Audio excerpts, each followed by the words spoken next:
Gọọmenti Anambra steeti akparago ndị agboro dị 26 aka maka na achọpụtara na ha na-alụ ọlụ agboro na-eje akapụ ndị mmadụ ego n'Ọnịcha na Obosi na mpaghara Mkpọ n'aha gọọmenti steeti a.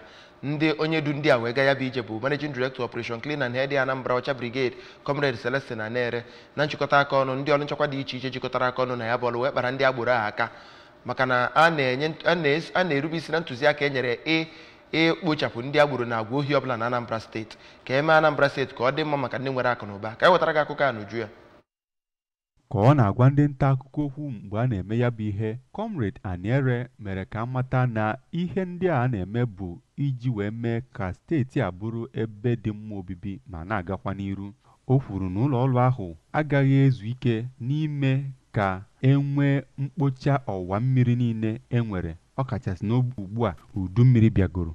Onye isi ndị ọcha brigade ahụ bụ onye kwuru okwu site n'aka onye nnọchite anya ụlọ ọrụ ahụ bụ Maazị Anthony Agbefuna mere ka mata na ụlọ ọrụ ha bụ ndị nwụchikọrọ ndị ahụ a na-enyo enyo ebe ha na-anakọ ụtụ isi n'aka ndị na-anya ụgbọala n'Ọnịcha, Obosi nakwa Mkpọ. Ụfọdụ ndị ahụ a na-enyo enyo nọ nso Ogidi, Uchenna Johnson nakwa Matthew Nwale bụ ndị gọnarịrị ebubo ahụ, kọwaa na ha nọkwa na-arụrụ onwe ha ọrụ abịa nwụchikọ ha.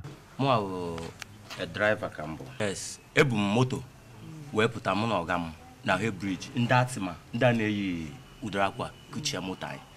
So ime na ọ kuchi moto ahụ hapụrụ ya jebe n'ọfịs.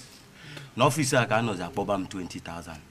Mụnwa anaghị agbaga akwụkwọ sorudo nke a na-agba 3,200. Nwa ego nji nyanwa na onwe ya nụ wee ha sị m ngwa ritua ka eburu moto nsọga m ngwa sobia soro ya ruo etu a ka m si wee bata na ọfịs m. Mụnwa amahụ ihe bụ agwa ha na ihe bụ na na-ele moto